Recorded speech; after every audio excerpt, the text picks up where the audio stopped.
Across the Great Lakes region of Africa, where borders meet, ecosystems connect, and communities share a common future, a silent crisis is unfolding. In Rwanda, millions depend on the land. Yet those who sustain it the most, women and young people, remain the most vulnerable.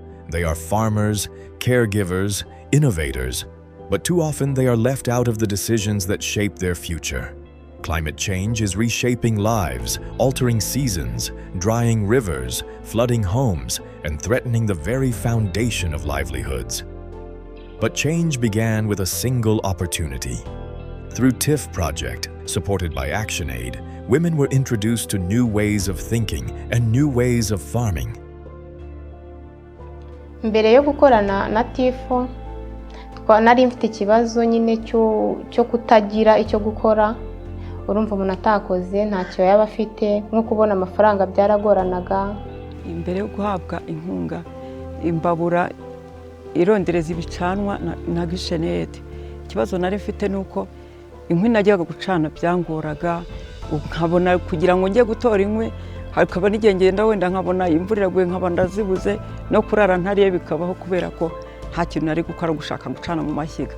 Ariko ubu iyo ntetse muri rondereza inkwi ebyiri zonyine zituma ibiryo bishya kandi nkaza kubirya bigishyushye kubera mba nabishyize ahantu muri runonko. Tutarahura n'umushinga wa TIF rero, imbogamizi nyinshi twahuraga nazo. Hari imbogamizi nyine yo kubura igishoro, kuba twari dufite igishoro kidahagije kidufasha kugera ku ntego dufite, kuko intego ya koperative hari uguhinga tukiteza imbere ndetse tukagura n'ibikorwa tukabasha kugeza umusaruro wacu ku masoko mpuzamahanga.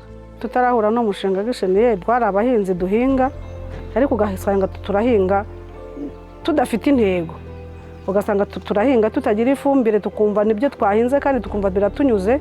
Ariko tumaze guhura n'uwo mushinga umaze kuduhugura, twawumenyeyeho byinshi. They were also encouraged to come together. In cooperatives and groups, they found strength in unity. Ibyiza byo gukora hamwe nk'abadamu muri koperative, iyo turi hamwe dusangira ubuzima bwa buri wese ku giti cye. Noneho twarangiza buri wese ufite ikibazo twasha kuba twamugira inama, waba afite ikindi kibazo gisaba amafaranga twabasha kwishyira hamwe tukakimukemurira. Niyo muri koperative ari umuntu ufite nk'ubukwe b'abadamu, nibo usanga ari bo bari kugeze gute bamufasha kubutegura. With financial support and practical tools like irrigation pumps and training, these women began to transform their land and adopted agroecology practices that protect both crops and climate. The impact has been profound. Today, harvests are stronger. Families have enough food and more to sell at the market. Income is no longer uncertain. Women are contributing to their households, supporting their children's education and accessing healthcare. Ngewe akamaro TIF yangiriye nko mu mahugurwa nabonye yo kubungabunga neza ibidukikije n'umusaruro wacu. Narahinze nkurikiza amabwiriza y'ibyo bari bampuguye. Nsasira ubutaka, sinakomeretsa ubutaka, ndasasira gutya. Mbona uko twahingaga mu kajagari duhinga ku murongo, mbona uko twahingaga mu kajagari bitandukanye, umusaruro kuboneka bitandukanye nuko umuntu iyo yasasiye agatera ku murongo biba bimeze, umusaruro ubona biba bitandukanye, bigatuma rero umuntu abona inyungu nyinshi ku byo yashoye. Uyu mushinga uburyo wamfashijemo kongera ubumenyi mu by'ubuhinzi. Nahingaga ntacyo ntekereje, ariko ubu nzi guhinga mfite intego, nkavuga ngo niba mpinze imyumbati ndahinga umurima nk'umwe n'uriya, umurima umwe uzaribwa n'umuryango, ariko undi nzawukuramo amafaranga yenda ndihira umwana minerivare. Nzawukuramo amafaranga cyane niba ntari mfite ihene, mfite inka gusa, nguri ihene ejo nimbura mitiweli mbona uko nagura mitiweli. Batwikije guhinga ibiti bivangwa n'imyaka, kandi tugaburira amatungo, dushingiriza imyaka, kandi noneho dusigaye tubikoramo n'iyi fumbire y'iminyorogoto. Nagiye mu rugendashuri kwiga gukora iminyorogoto, aho no mu kwezi gushize nagiye mu rugendashuri muri Tanzania, njya kwiga ku buhinzi bubungabunga ibidukikije, njya kureba bagenzi bacu b'abahinzi uburyo bakora ubuhinzi bubungabunga ibidukikije, bakora ubuhinzi bw'umwimerere. Twasanze rero babukora neza cyane, aho usanga bakora n'uturimashuri. Natwe rero ubumenyi tumaze gukura muri TIF bwo guhinga ku buhinzi bw'umwimerere no gukora imiti y'umwimerere ikozwe mu bimera by'iwacu, kandi hano iwacu turabifite.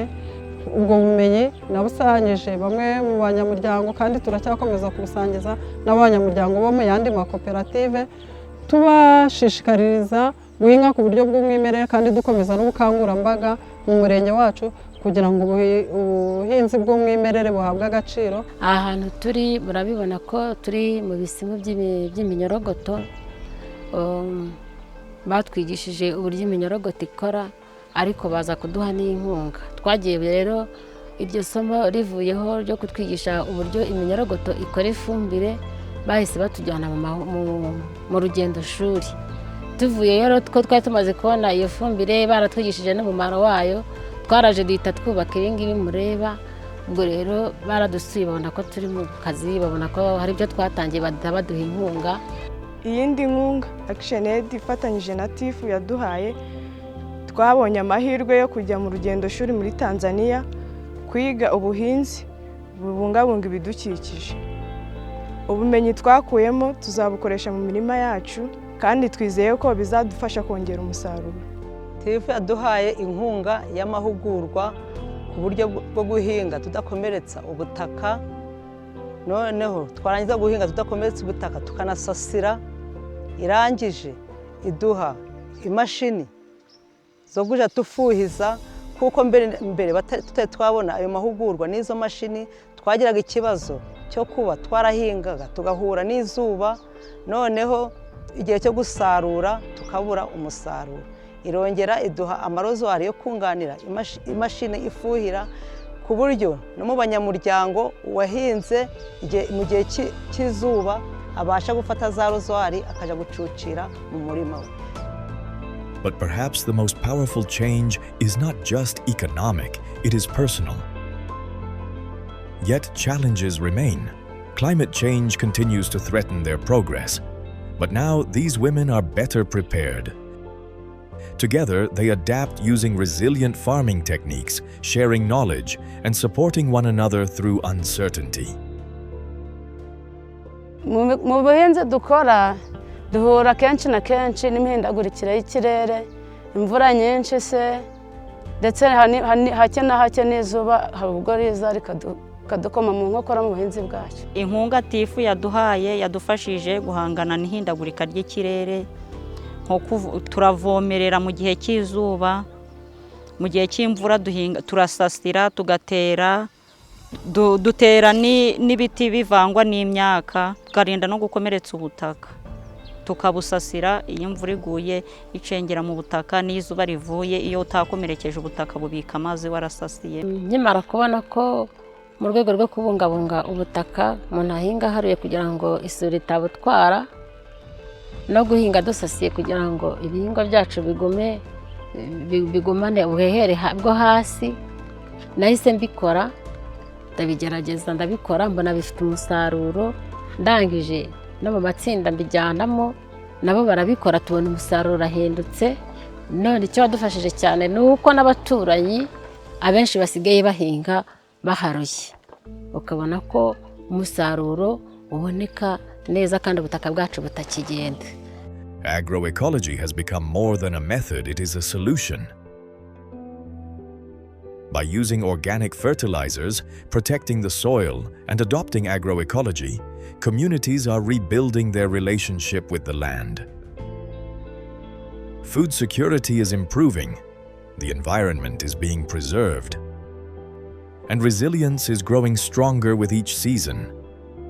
Icyambere ku bidukikije, iyo dukoresheje ifumbire y'iminyorogoto ubutaka bwacu buguma ari bwa bundi nta kintu bwangirika, ariko iyo dukoresheje iriya fumbire y'imvaruganda hari ikihungabanya ku butaka bwacu. Ariko ifumbire y'iminyorogoto irera, itanga umusaruro urushaho ku mvaruganda, kandi nta n'ubwo ihungabanya ibidukikije byacu. Ifumbire y'iminyorogoto uko ikorwa, hasi tubanzamo ibyatsi bibisi byose bibora, bya bindi twapfushaga ubusa tukarunda ugasanga nta kamaro bifite, bidutesha umutwe umuntu abara habishyira, byose turabizana, ibintu byose bibasha kubora nibyo tubanza hasi, hejuru tugashyiraho imitumba dutoya, hejuru tugashyiraho amase, bwo ni kusha 3.